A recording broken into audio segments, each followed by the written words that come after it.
As we celebrate the feast of Our Lady of Guadalupe, we are invited to reflect on the continuing unfolding of God's surprising imagination and creativity, always in favor of the poor.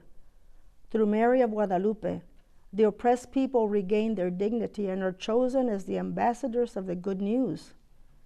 Where do we look for evangelizers in our times?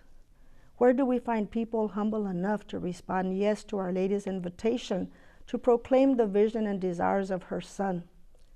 How do we get in touch with our own soul in the midst of so much violence, movement toward white supremacy, massacres in our schools, concerts, and marathons, where our own people continue to be oppressed as they come toward our U.S. border and are met with tear gas? Where do we go to find our new hope?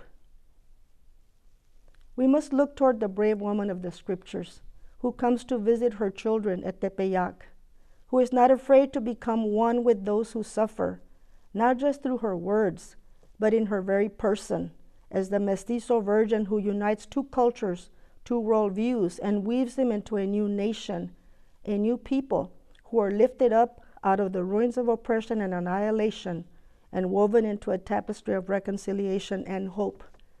Through her, God says, in her times, in their times, in the 16th century, enough, ya basta. My people must be given their dignity. What are we saying in our times?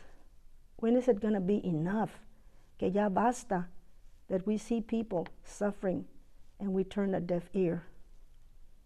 We must ask her to renew our faith, our strength, and our desire to live in unity rather than in isolation, to experience the joy of serving her Son and learning from her and from one another what it truly means to be children of the same Father and brothers and sisters in the same family. We must say enough to injustice. We are now the bearers of the good news in our times, and people need to hear and have hope that they have not been abandoned. Mary of Guadalupe, pray for us.